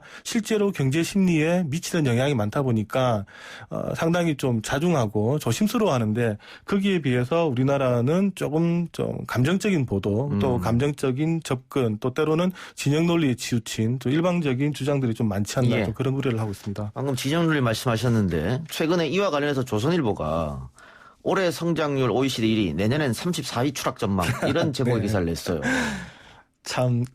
물론 그렇게 보도를 할 수 있습니다만 그 보도가 갖는 맹점 중에 상당히 위험한 것이 철저하게 상대평가를 가지고 하는 얘기입니다. 예. 그러니까 이번 OECD 보고서도 저는 큰 의미를 두지 말아라고 하는 게 한국의 성장률이 상대적으로 좋다라는 얘기는 우리 경제 체질이 좋아진 게 아니라 예. 지금 현재 상황에서 코로나에 대처한 한국 정부가 잘했다는 겁니다. 예. 그래서 한국이 다른 나라에 비해서 지금 경제 활동 하는 게 나쁘지가 않거든요. 미국만 하더라도 식당에서 밥을 먹는다? 사실 불가능한 일이고요. 대부분 다 지금도 테이크아웃이라든가 소위 말하는 픽업 서비스를 받고 있습니다. 근데 한국은 빨리 코로나에 대처를 해서 이미 4월 이후에 상당히 많이 정상화가 됐는데 당연히 이제 이런 부분들이 성장률에 영향을 미칩니다. 그러니까 다른 나라는 아직 회복이 되지 않았고 우리는 경제가 어느 정도 회복이 되다 보니까 상대적으로 성장률이 좋게 나옵니다. 그런데 이제 내년에 가면 만약에 코로나가 어느 정도 완화가 된다라고 하면 한국 같은 경우는 올해 그런 부분들이 반영이 됐기 때문에 내년에는 성장률이 올해 대비해서 높아질 수는 없는 거죠. 반대로 올해 성장률이 나빴던 나라들은 무조건 내년에 좋아집니다. 실례로 우리 금융위기 당시에 2010년에 우리나라 경제 성장률이 6%를 넘었었거든요. 그러니까 8년, 9년의 성장률이 0몇 %까지 떨어졌다가 그 다음 해에 6%를 올랐는데 그러면 우리 경제가 대단히 잘 됐느냐? 6% 성장을 했던 당시 정부는 잘했느냐? 그럼 말이 안 되는 거죠. 결국은 기저효과이기 때문에 당연히 올해 우리가 성장률이 1위를 하면 내년은 30매도 떨어질 수밖에 없습니다. 근데 그런 거를 이야기하지 않고 내년엔 34위다 이렇게 하는 조금 문제가 있다 이런 말씀인 것 같고요. 누구 표현처럼 뭐 수학을 못하든지 아니면은 뭐 의도적으로 하든지 그거 말고는 정말 경제를 안다라면 그런 식의 표현을 쓰기는 어렵죠. 예. 아까 미국 얘기를 잠깐 했는데 우리보다 훨씬 많은 돈을 풀었고 지금도 풀고 있지 않습니까, 미국은? 그럼에도 불구하고 미국 경기가 저렇게 마이너스를 기록하는 이유는 다른 나라보다 또 심하게 마이너스 7.3%를 기록하는 이유는 어디 있다고 보세요? 예, 앞서 말씀드린 것처럼 제가 지금 한국 들어온 지 지금 3주가 됐는데요. 깜짝 놀라고 있습니다. 이렇게까지 경제 활동을 할 수가 있냐. 미국이 같은 경우는 물론 미국이라는 나라가 크기 때문에 지역마다 다릅니다. 근데 지금 이제 보도에 나오는 것처럼 플로리다, 텍사스 그리고 캘리포니아는 다시 락다운에 다시 들어갔거든요. 그리고 제가 있었던 미주리의 경우도 사실상 정상적인 경제 활동을 할 수가 없습니다. 그러니까 돈은 아무리 풀어도 그러한 소비라든가 이런 부분들이 제대로 또 생산이 이루어지지 않으니까 암만 돈을 부어도 원래처럼 돌아가기는 힘든 거고요. 또 성장률이 그만큼 낮다는 얘기는 그만큼 아직까지는 경제가 정상적으로 돌아오지 않고 있다라고 이렇게 보시면 될 것 같습니다. 예, 우리는 뭐 재난소득을 지급을 했었는데 지금 카드 사용을 보면은 분명히 효과가 있다 이렇게 나타나고 있거든요. 그럼 우리는 돈을 풀어서 그게 내수를 진작하는데 도움이 됐고 미국은 아예 경제 활동이 안 되기 때문에 돈을 풀어도 쓸 데가 없다 이 말씀이네요. 아닙니다. 미국이 만약에 지금 미국이 푼 돈이 무려 지금 3,400조 원을 풀었습니다. 예. 우리나라 1년 예산이 700조, 600조니까 이 예산에 벌써 한 5배 가까이 풀었고요. 예. 그리고 또 하반기에 또 1,000조 원을 더 풉니다. 예. 만약 이게 없었다면 정말로 마이너스 15%, 20%가 더 안 좋았을 거다. 네, 이걸 풀었기 때문에 버티고 있는 겁니다. 예. 알겠습니다. 그러면 어쨌든 우리나라에서 확장 재정한 것은 잘했다 이렇게 보십니까? 방법이 우리나라뿐만 아니라 모든 나라가 다 확장 재정을 하고 있잖아요. 예. 저는 이 부분에 대해서는 이렇게 설명을 합니다. 우리가 몸이 아프면 병원에 가잖아요. 그럼 병원에 가면 돈을 쓸 거냐 쓰지 않을 거냐. 내 몸을 보양하기 위해서 보양식을 먹을 거냐 말 거냐 이 결정을 해야 되는데 지금 팬데믹이 글자 그대로 지금 100년 만에 온 겁니다. 과거에 1910년대 스페인 독감 이후에 지금 100년 만에 온 건데 100년 만에 온 이런 큰 내상을 입었습니다. 그러면 이게 아파서 지금 병원에 갔는데 그럼 병원에 가서 우리가 돈을 쓰는 것을 아까워해야 되느냐. 만약에 우리가 이게 그렇게 큰 병이 아니라면 돈 쓸 필요가 없겠죠. 지금 돈 안 쓰고 다른 걸 하면 되는데 아파서 병원에 갔다라면 일단 우리가 그동안 벌어놓은 돈이 있다면 당연히 그 돈을 써야 되고요. 그리고 쓰고 나서 몸이 체력이 회복이 되면 퇴원을 해서 다시 돈을 벌면 되는 부분입니다. 근데 지금 병원에 갔는데 이 돈을 써야 될 거냐 말 거냐 이렇게 논쟁을 하는 부분인데 물론 사람들에 따라서 이거 그렇게 중병이 아니야 라고 생각하면 돈 쓸 필요가 없을 것이고요. 그게 아니라 정말 100년 만에 온 세계적인 팬데믹이다 생각하면 돈을 쓸 수밖에 없는 거죠. 예. 근데 우리가 긴급 재난지원금을 지급할 때 기재부에서는 반대를 했었습니다. 근데 또 이제 앞으로 4차 추경도 해야 될 텐데 홍수 때문에 이게 기재부나 또 공무원들 또 야당 같은 경우에는 계속해서 그렇게 돈을 풀면 결국은 우리 국가 채무 비율이 높아지는 거 아니냐. 특히 40% 넘어가면 큰일 나는 것처럼 얘기한단 말이죠. 물론 문재인 대통령도 야당 시절에는 이 40%를 지켜야 된다 이렇게 얘기한 적이 있습니다만 이 40% 비율 정말 넘기면 큰일 나는 겁니까? 어떻습니까? 이게 같은 40%라 하더라도 환경이 변하면 내용이 달라질 수가 있습니다. 이 GDP가 우리가 부채 비율이 40%냐 50%냐 이게 결정적인 어떤 그 기준은 없는데요. 예를 들면 이렇습니다. 내가 지금 빚이 100만 원이 있는데 집이 1억 원짜리 집이 있는 사람과 내가 빚이 뭐 정말 1,000원밖에 없습니다만 아무런 자산이 없는 사람 누가 더 신용도가 높을까? 누가 더 안정적일까? 이런 비교를 해볼 수가 있거든요. 그러니까 GDP 대비 40% 혹은 50% 일본 같은 경우는 200%가 넘습니다만 일본이 GDP 200%의 부채 비율을 갖고 있어도 버틸 수가 있는 것. 그리고 여전히 엔화가 안전자산인 이유는 그만큼 자산이 많기 때문입니다. 그리고 지은 빚의 상당수를 일본인들이 가지고 있습니다. 그러다 보니까 웬만큼 빚이 늘어나도 이건 부채 비율의 문제가 아니거든요. 그러니까 우리나라가 과거에 40% GDP의 빚을 가지고 있다. 그러면 이 빚이 외국인들한테 지는 빚이냐? 아니면 우리 국민들한테 지는 예. 빚이냐에 따라 가지고 40%의 내용이 달라질 수가 있고요. 그리고 과거에 우리가 GDP 대비 40%의 빚이 있었을 때 우리나라가 팔 만한 자산이 있었느냐 없느냐도 상당히 다릅니다. 그런데 2014년 이후에 보면 우리나라가 지금 순채권 국가가 되었습니다. 그러니까 우리가 해외에 투자한 돈이 더 많다는 얘기죠. 위기가 오면 해외에 투자했던 돈을 팔아서 자산으로 해서 갚을 수가 있는 이런 부분이 하나가 있고요. 또 하나는 최근에 2015년 이후에 우리나라의 국가부채 성질이 달라지고 있습니다. 예. 과거에는 우리가 국채를 발행을 하면 외국인들이 주로 샀는데 예. 지금은 한국인들이 많이 사고 있습니다. 쉽게 말씀드리면 집안의 가장이 아버지가 지금 돈이 없어가지고 어차피 빚을 빌려야 되는데 예. 아내한테 빌리든가 자식한테 내가 지금 돈이 없으니까 돈 좀 빌려줘. 이렇게 빌렸습니다. 그러면 아버지 입장에서는 100만 원을 빌리면 그 100만 원이 빚이겠죠. 하지만 이혼을 하지 않는 한 그리고 아이들과 상황이 나빠지지 않는 한 그 빚은 안 갚아도 되는 안 갚아도 돈이죠. 그렇죠. 예. 되는 빚입니다. 그런데 만약에 내가 이웃에 50만 원을 빌렸다. 그럼 이웃이 어느 날 곧바로 그냥 50만 원 주세요 하면 줘야 되죠. 안 주면 바로 차압이 들어옵니다. 그러니까 결국은 빚의 절대적인 숫자가 중요한 게 아니고 내가 여기서 이 빚을 갚을 수 있는 능력이 있느냐. 그리고 또 하나는 이 빚의 성질이 무엇이냐를 봐야 되는데 우리가 운 좋게도 2015년 이후에는 우리 자산도 많아졌고요. 예. 그리고 국민들과 우리나라 기관들의 돈이 많아지다 보니까 정부가 빚을 져도 우리가 받아줄 수 있는 돈이 생겼다는 겁니다. 일본의 경우 일본은 빚의 80%를 일본인들이 가지고 있습니다. 그러다 보니까 위기가 와도 크게 문제가 없는 거죠. 국민들이 내 돈 갚아라고 하지 않는 이상은 문제가 없고요. 또 설사 내 돈 갚아라고 하면 엔화를 찍어주면 되는 거니까 예. 달러가 아닙니다. 예. 그러다 보니까 상황이 달라집니다. 그래서 과거에 너는 GDP 대비 40% 빚을 지면 안 된다고 했다가 왜 지금은 된다고 하느냐라고 하는 말의 어표 중에는 그러한 변수들 달라진 상황들을 같이 봐야 된다는 거죠. 숫자 안 봐서 안 된다. 예, 알겠습니다. 미국이 굉장히 많은 돈을 풀었고 앞으로도 또 풀 거 아니겠습니까? 네. 대선도 있고 하니까. 네. 근데 이렇게 많은 달러를 풀면 달러 가치는 하락하는 게 아닐까? 단순히 생각했을 때. 금값이 올라가는 것도 그런 이유일 것 같고요. 네.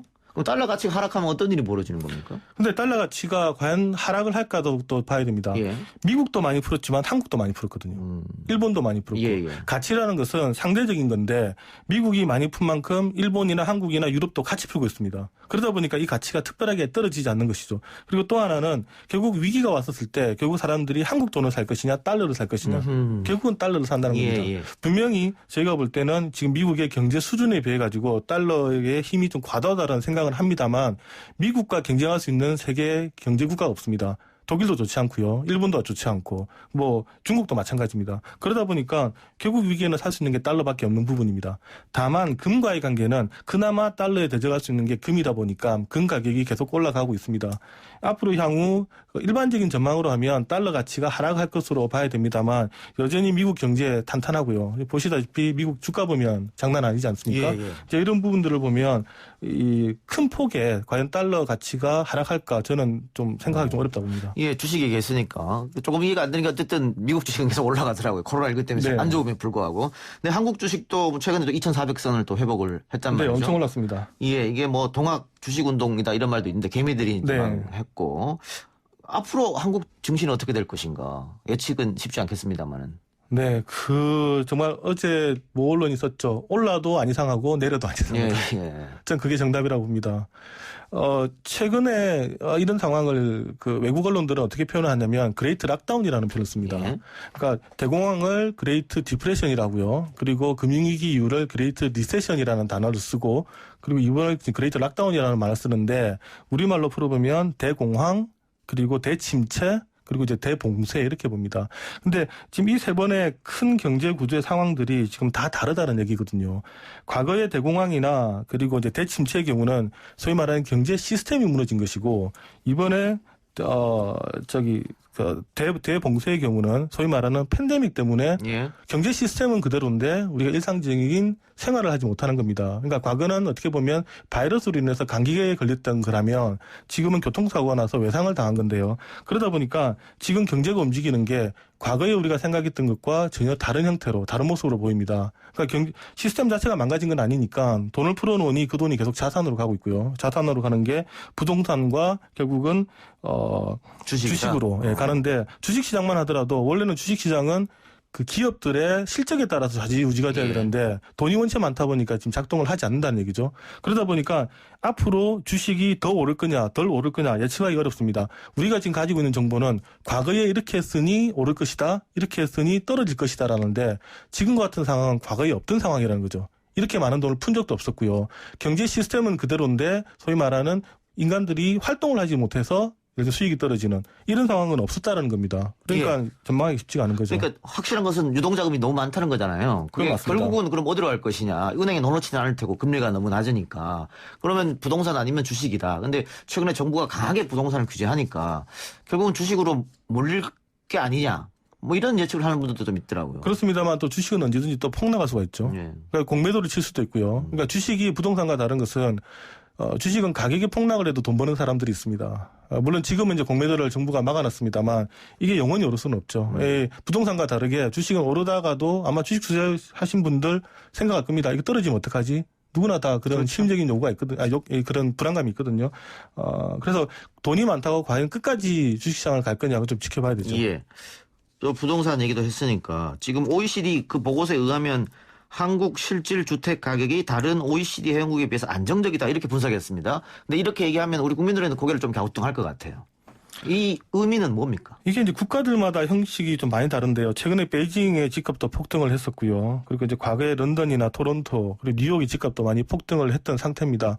물론 이제 팬데믹 이후에 미국 같은 경우는 뭐 지금 맨하탄도 집값이 좀 떨어졌다고는 합니다만 소득 대비 아마 주식 가격을 이제 보는 모양인데 이게 이제 나라마다 분석할 수 있는 좀 틀들이 좀 다르고요. 소득 대비 주택 가격? 네, 그러니까 이 나라가 그 집값을 얼마나 커버를 할 수 있을 것이냐 이런 것을 따질 텐데 우리 국민들이 느끼는 체감과 그리고 이제 글로벌하게 봤었을 때 분위기 그 분석이 좀 다를 수는 다르다. 있고 예. 네 그리고 또 한국적인 특징이 있지 않습니까? 예를 들면 서울 집값이 과다하게 오른다든가 나머지 지방은 안정이 되고 근데 이것을 평균치로 냈었을 때 또 다른 나라랑 또 다른 형식이 나올 수 있기 때문에 저는 개인적으로 OECD의 이 보고서의 내용은 크게 우리가 의미를 둘 필요는 없다고 봅니다. 그럼 기자님 봤을 때 어떻습니까? 전 세계적 서울도 메가시티니까 1000만이 넘으면 네.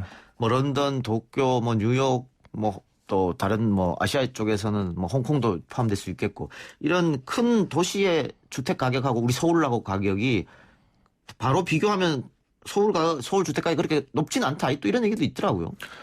근데 이제 나라마다 사람들의 소비 성향이 다르고요. 그리고 생활 형태가 다르기 때문에 이렇게 예를 들면 직접적으로 비교하는 게 상당히 힘듭니다.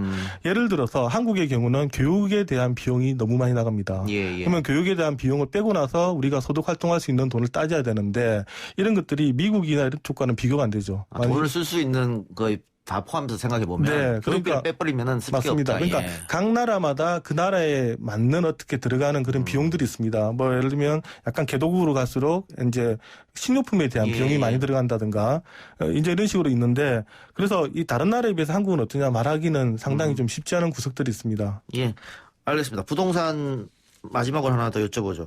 이 최근에 정부가 7.10 대책도 냈고 여러 가지 부동산 정책을 냈습니다. 보유세도 올리는 대폭 인상하는. 네. 경제 전문가들하고 제가 몇 분 인터뷰했습니다만 이번 조치는 아마 시장에 조금 작용을 할 것이다 이렇게 보더라고요. 기자님은 어떻게 보십니까? 지금 우리 정부는 조만간 안정화될 것이라 보고 있는 것 같고 대통령도 최근에 수보회의에서 그런 발언을 해서 또 논란이 되긴 했습니다만 이번에 내놓은 대책은 집값을 안정화시키는 데 도움이 될까요? 글쎄요. 저는 사실은 전망 뭐 주식이 오를 거냐 내릴 거냐 부동산이 오를 거냐 내릴 거냐 정책이 작용할 거냐 말 거냐 이 얘기는 오늘 저녁에 야구를 하는데 기아가 LG한테 이길 거냐 말 거냐 이 얘기를 해달라는 거와 비슷하다고 저는 생각을 합니다.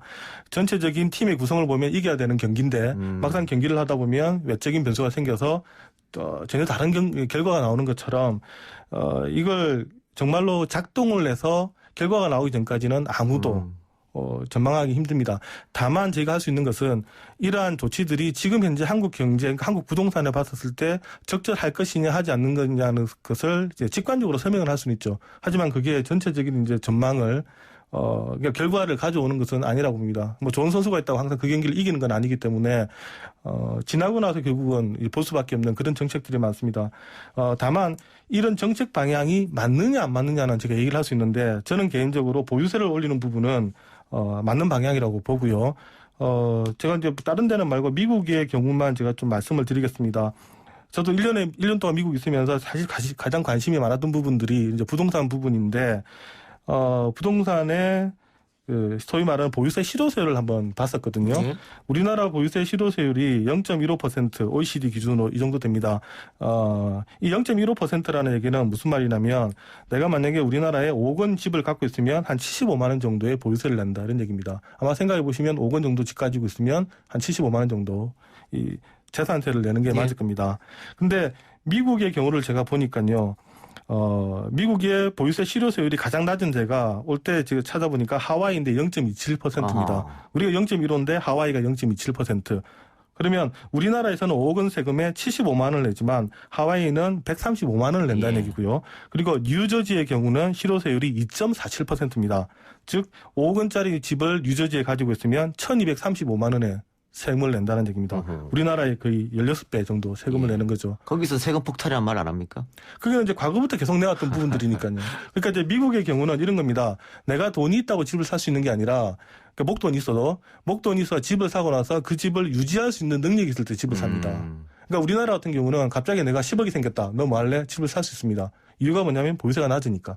갖고 있어도 부담이 없는데 미국의 경우는 내가 10억이 있다고 해서 그 집을 살 수가 있는 게 아니라 계속해서 10년이고 20년이고 가지고 가려면 그것을 지탱할 수 있는 보유세를 부담할 수 있는 능력이 있어야 됩니다. 그러다 보니까 정말로 비버릴지에 좋은 집을 갖고 있다는 의미는 저 사람은 정말 부자라는 의미로 통용이 될 수가 있는 거죠. 갑자기 어느 날 졸부가 된 게 아니라 그 보유세를 계속 낼 수 있는 능력이 있는 사람인 겁니다. 알겠습니다. 오늘 박병률 기자 첫 출연이었는데 그 댓글 반응은 상당히 좋네요. 오늘 말씀 여기까지 듣겠습니다. 고맙습니다. 네, 감사합니다.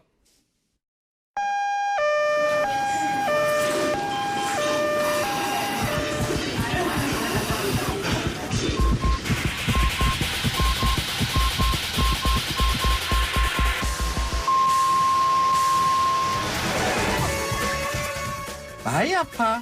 안 아파. 안 아픈 대한민국!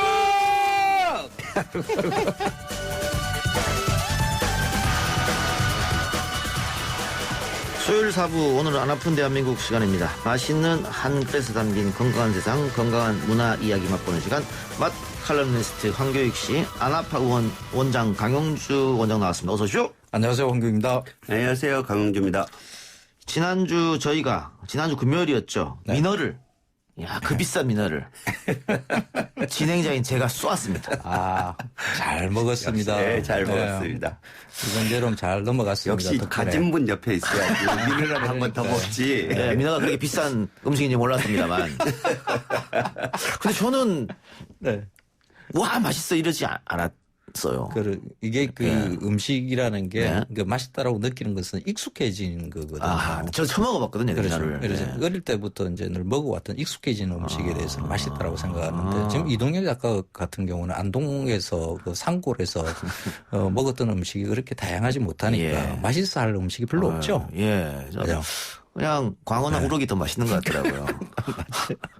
이게 민어가 맛있다라는 것은 사실 지금 같은 여름에 맛있는 생선이 그렇게 많지가 않거든요. 그래서 민어가 돋보이는 것이지 제 생각에도 다른 생선회보다는 민어가 특히 맛있다 이런 생각은 별로 없어요. 그래요? 민어는 이게 말복이 지나면 가격이 많이 뚝 떨어지거든요. 그렇죠. 말복 지나서 추석 전까지 말복 지나서 하면 가격이 한 30% 정도 떨어져요. 그럼 저희가 제일 비쌀 때 먹었군요. 예, 제일 비쌀 때. 그래서 또 싸지면 한 번 더. 좋습니다. 알겠습니다. 아니 민어가 이게 큰 고기죠. 크죠. 그래서 회로도 먹고 뭐 구워서도 먹고. 구이는 괜찮았어요. 부침개 전에도 먹고. 그 구이가 말려서 민어 말린 거 그죠? 구이. 굴비라는 말을 우리는 조기에만 해당하는 거로 보통 써요. 그런데 이 굴비라는 말의 어원이 굽다라서 온 거거든요. 굽다. 산구비, 물구비 할 때 구비라는 말 쓰죠. 이 구비, M문헌에 보면 구비족이라는 말이 있어요. 그 구비가 굴비로 바뀐 거거든요. 그래서 새끼줄로 엮어서 말리는 것은 다 굴비라고 볼 수 있습니다. 그래서 부새굴비, 백조기굴비 뭐 이런 식으로 다 썼거든요. 이 민어도 굴비 이게 많이 먹었습니다. 그래서 민어굴비라는 말은 특히 전라도 지역 이런 데서 이제 많이 흔히 쓰죠. 되게 조기과 생선들을 그렇게 하네요. 그렇죠. 예. 내장째 이렇게 엮어서 말리는 건데 그 민어를 굳이 회로 먹을 필요 없이 진짜 민어를 맛있게 먹기 위해서는 이 민어굴비를 제가 추천드립니다. 의외로 쌉니다, 이거는. 네. 조기굴비보다도 싸니다. 중국산 부새굴비 이걸 요즘 우리 보리굴비라고 해서 먹잖아요. 이 보리굴비보다도 쌉니다. 그런데 맛으로 치자 그러면 저는 조기굴비보다 한 등급 위 드셔보시잖아요. 맛있죠. 예, 맛있었어요. 예. 맛있습니다. 그래서 싸게 민어를 드시겠다 그러면 민어굴비를 검색하세요. 예. 그러면 싼 민어를 먹을 수 있다. 알겠습니다. 예, 맞습니다. 예. 자, 민어 얘기는 거기까지 하고 오늘은 라면 이야기 해보겠습니다. 우리 국민 한 명당 1년에 72.8개를 먹는다고 합니다. 5일에 한 번 정도는 라면을 꼭 먹는다. 우리 청취자분들 일주일에 한두 개 꼭 먹을 것 같아요, 라면. 그렇습니다. 이게 그러면 중국에서 유래가 됐다가 일본으로 갔다가 한국으로 왔다. 이렇게 보면 되는 거죠? 그렇죠. 지금 이 라면에 대한 분류를 조금 정밀하게 해볼 필요가 있어요. 이 라면이라는 말은 그 중국은 남면이라고 쓰는 거죠. 그걸 갖다가 라이멘이라고 발음을 하고 중국에서는 라멘이라고 발음을 하는데 일본에 가면 일본 라면 가게 굉장히 많잖아요. 라멘이라 부르죠. 네, 라멘 가게. 네. 근데 그 인스턴트 라면하고 다르죠. 그렇죠. 그래서 중국에도 이 라이멘이 있는데, 그러니까 중국과 일본에서 먹는 것은 보통 그 인스턴트 라면이 아니고 그냥 원래 라면을 먹는 거고, 이 인스턴트 라면, 이걸 우리가 많이 먹어요. 그러니까 우리는 라면이라고 하면 인스턴트죠. 네. 인스턴트 생각하는 것이고. 그래서 그냥 라면과 인스턴트 라면은 많이 다르다. 맛도 다르고 면도 다르고. 그래서 이름만 이 라면이라고 붙어 있지 인스턴트 라면은 그 라면에서 저 멀리 이제 떨어져 나온 것이다라고 이렇게 봐야 됩니다. 지금 인스턴트 라면으로 먹는 것은 면 자체가 일단 유탕면이라고 해서 면을 기름에 한번 튀긴 거거든요. 그래서 라면과는 다른 음식을 우리는 라면이라는 이름을 붙여서 먹고 있다. 앞에 원래 인스턴트 라면을 붙여야 되는데. 네. 그럼 일본에서 딱 요즘 한국에서도 일본식 라면 가게가 많이 생겼어요. 그래서 많이들 많이 드시기도 하고. 거기는 육수도 쓰고 또 생면도 쓰고 하니까 좀 다르긴 다르죠.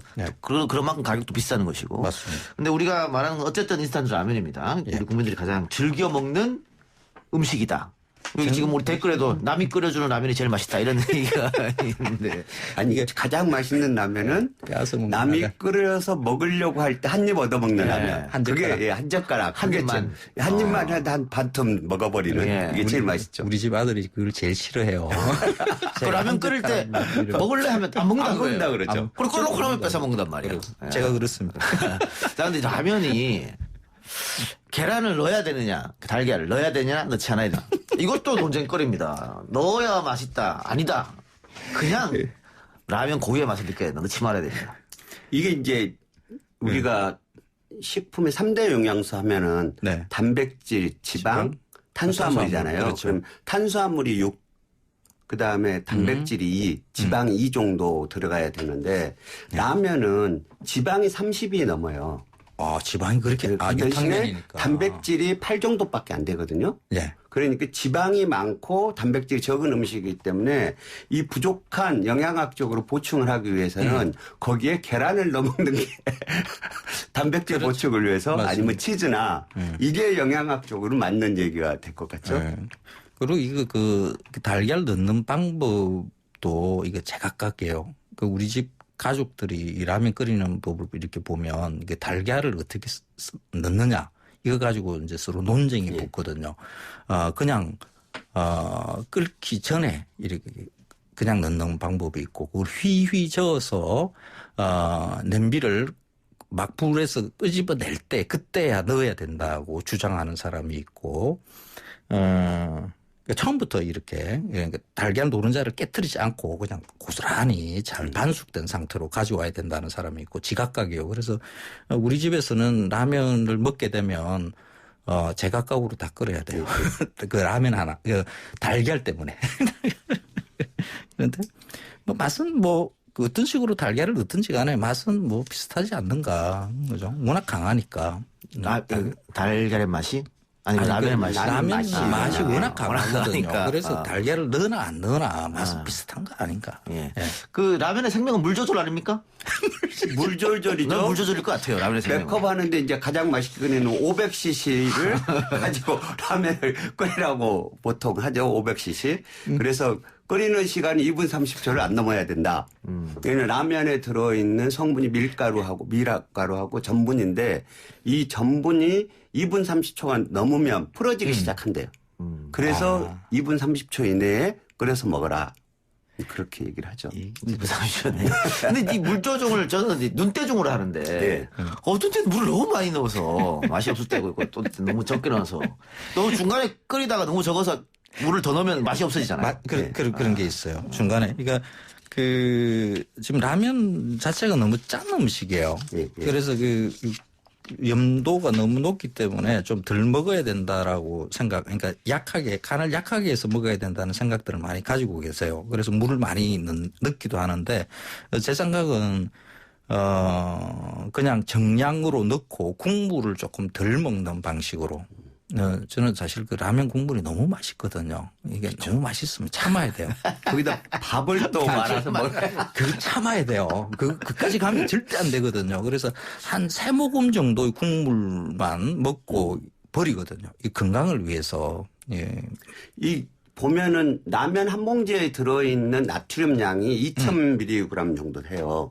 2,000mg면은 하루에 이 정도만 먹으라는 그렇죠. 권장량이거든요. 라면 하나에 끝나요. 라면 한 그릇이 끝나요.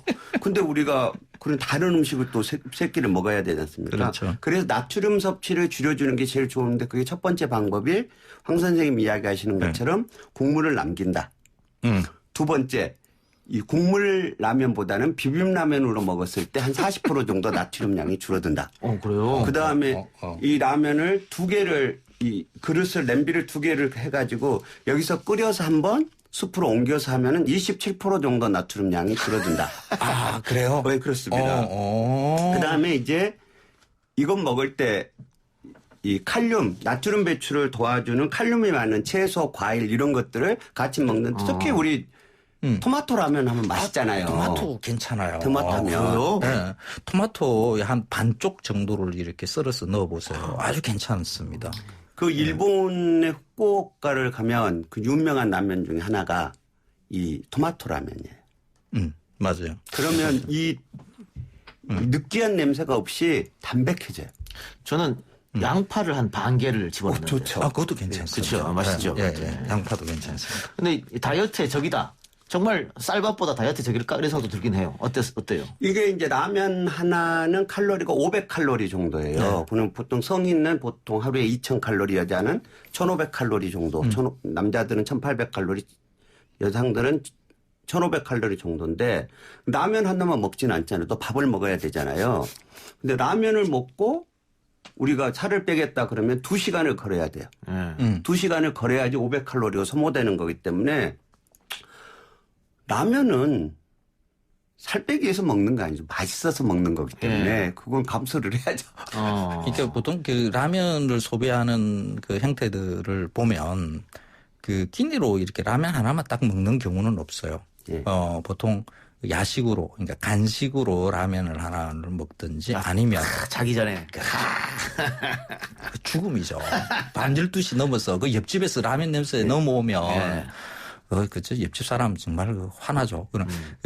그리고 음식을 먹을 때 보면 이게 앞부분에 고기 먹고 뭐 탕 먹고 뭐 이러고 마지막에 이 탄수화물로 라면을 이렇게 넣어서 탕 안에 넣거나 볶아서 넣거나 뭐 이렇게 해서 이렇게 먹는 경우가 많거든요. 그래서 이게 비만에 그 영향을 미친다 이렇게 볼 수 있는데 라면은 되도록이면 사실 참아야 되는 음식 중에 하나예요.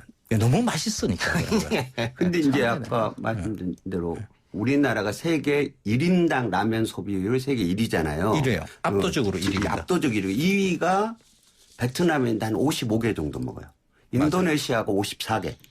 그다음 일본이 44개 정도 먹거든요. 우리가 73, 4개니까 엄청나게 많이 먹는 거죠. 압도적이죠. 그렇죠. 그리고 이 인스턴트 라면을 전 세계화시킨 나라가 만든 건 일본이지만 전 세계화시킨 것은 한국이죠. 그 수출 많이 합니다. 수출 많이 하죠. 예. 우리 그 컵라면도 러시아에서 선풍적 인기를 끌고 있다고 하더라고요. 그 한국에서는 인기가 없는 그 네모 모양의 도시락의 그 라면이 러시아 가니까 젊은 그 여성분들이 거기에다가 마요네즈를 이렇게 타서 그 어마어마한 칼로리거든요. 이제 그렇게 드시더라고요. 그 날씬한 분들이. 그러면서 몸매가 다 망가진다고 이야기를 하면서도 맛있으니까. 예. 저 근데 이게 남성들의 경우는 군대에서 라면을 잘 못 먹으니까 몰래 이제 먹죠. 이렇게 소위 말하는 뽀글이라고 해서 일반 끓이는. 라면인데 거기다가 뜨거운 물을 부어요. 정말 맛 하나도 없을 그 라면을 참 맛있게 먹었거든요. 군대에서는 뭐든지 맛이 없는 게 있겠습니까? 그냥 다 맛있죠. 군복, 그 예비 군복만 입고 있어도 뭐든지 맛있어요. 하긴 그 제대하고 뽀글이 먹으면 정말 맛이 없습니다. 이걸 어떻게 먹었을까 싶기도 한데. 그리고 그 치사실에서 한번 라면을 끓여줄 때 있어요. 몇백 개 라면 한꺼번에 넣어가지고 푹 퍼진 거. 근데 어쩔 수 없지만은 많은 양을 끓이다 보니까 근데 맛이 역시 퍼진 게 맛이 없긴 없더라고요. 아니 근데 정말 맛있어요. 그 안에 들어가면 맛있죠. 제가 이제 도 닦을 때 1년에 2번 라면을 먹어요. 아 거기서도 라면을 줍니까? 라면 배식이 있습니까? 봄, 가을 운동회가 있어요. 운동회 상품으로 밀가루하고 라면이 나와요.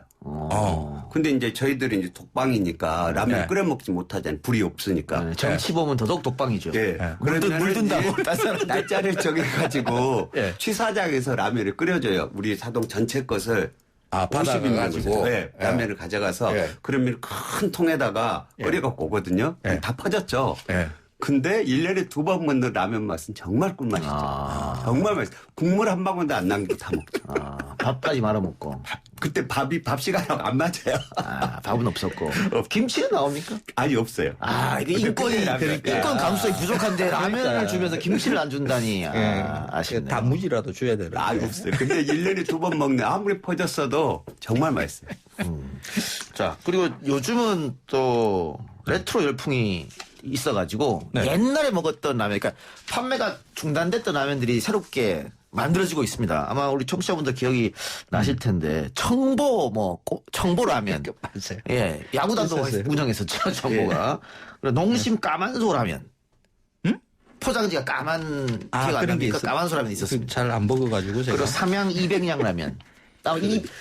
다른 라면이 100원 할 때 아마 이거 200원 했던 것 같아요. 그래서 200냥 라면 이런 것들. 옛날 라면 열풍 붙기도 한데 아까 그 전 세계적으로 우리나라 라면이 인기가 있다고 하는데 우리나라 인스턴트 라면이 또 다른 일본이나 비교했을 때 맛있죠? 또 아시죠? 근데 우리가 이제 사람들이 그런 인증샷 올리잖아요. 스위스 가서 알프스 갔더니 그 알프스 제일 정상에서 컵라면 신라면 팔아서 그럼 먹었다. 근데 거기만 그런 게 아니고 이제 안나푸르나 등반 가셨잖아요. 그 네팔에 히말라야 트레킹을 하러 가면 동쪽으로 가면 안나푸르나, 근데 ABC를 간다고 그러죠. 그 왼쪽으로 가면 에베레스트 베이스 캠프 간다고 EBC 간다고 그러는데 오르다 보면은 잠을 잔 데가 노지예요. 숙박 시설이 있는데 그 노지에서 거기 3,000m 이렇게 되는 데서 4,000m 되는 데서 라면을 팔아요. 신라면을. 근데 신라면인데 우리랑 똑같은데 뭐냐면은 할랄 음식이어서. 그렇구나. 할랄이어서 이게 이제 그래서 이건 스리랑카인가 방글라데시 만든 신라면을 파는데 맛있어요. 매울 텐데 외국인들이 조금 덜 매워요. 좀 덜 맵게 만들죠. 저희는 우리 아이들이 아직 너무 어려서 라면을 매워서 잘 못 먹는데 그 미역 라면이 나왔더라고요. 근데 정말 미역국하고 또 기이 비슷하더라고요. 기술이 정말 많이 발전한 것 같습니다. 그거 무슨 미역 라면을 만들고 그냥 그 집에 있는 미역 쪼가리 이렇게 하나 집어 넣으면 미역 라면 되는 거 아닌가요? 그 맛이 그렇게 납니까? 이게 특별하게 이거 라면이 그러니까 한국인들이 많이 이렇게 먹는 이유 중에 하나가 사실 변주가 다양하다는 거거든요. 그 라면 끓일 때 무엇이든지 들어가도 되는 집어넣을 거죠. 수 있다. 햄, 소세지, 치즈, 맞아요. 아까 말한 뭐 토마토, 달걀, 미역, 다시마 뭐든지 다 들어갈 수 있는 그 냉동실에 있는 음식이에요. 먹다 남은 삼겹살 넣어도 맛있습니다. 맞습니다. 예. 맞습니다. 그래서 그 라면은 그 이런 그 범용성 이렇게 그 옆으로 확장될 수 있는 변주가 가능하다는 그 특징 때문에 이게 그 너무 많이 먹는 거 아닌가? 예. 너무 많이 먹는 아까 거 사실 좀 미역라면 요즘 짜장라면도 많이 먹고 예전에 광고에는 일요일에만 먹는 것처럼 나왔습니다만은 또 여름엔 비빔면 아닙니까? 비빔면이죠. 여름에는 시원하게 라면 이야기를 하면 우리는 다 지금 다 배가 고파진 상태예요, 그죠? 지금 이 청취자 여러분들도 지금 라면 저녁에 먹을 생각으로 그렇습니다. 아마 기대하고 밤 12시에 먹을 거야. 근데 뭐 지금 이런 건데. 비빔면 얘기를 했는데 시간이 없어서 좀 마무리를 해야 돼서 우리 비빔면 만든 회사에 제가 건의를 하고 싶은 게 일반 라면보다 양이 너무 적어요, 비빔면은. 그렇잖아, 진짜. 양은 같을 텐데 국물이 없었어. 그래서 그런 거예요? 아니, 너무 작은 거예요. 있고요. 그래서 라면은 한 개 먹으면 배가 부른데 비빔면은 한 개 먹어서 배가 부르지 않아요. 그러니까 두 개 끓이기에는 조금 두 개는 안 애매하고. 되죠. 두 개는 안 되고. 이런 거는 꽃배기 같은 거 이런 거 만들면 저도 이제 그러니까요. 비빔면은 좀 양이 적은 거 아닌가 이런 생각이 좀 들어요. 비빔면 그래서. 꽃배기 부탁하겠습니다. 비빔면은 배가 부르게 먹는 거 아니고 그냥 간식으로 먹는 거죠. 그게 항상 아쉽습니다. 아, 배고파. 예, 알겠습니다. 이거 비빔면 라면 얘기까지. 먹고 갑시다 우리. 네. 오늘 두 말씀 고맙습니다. 라면 이야기 해봤습니다. 감사합니다. 네, 고맙습니다. 고맙습니다.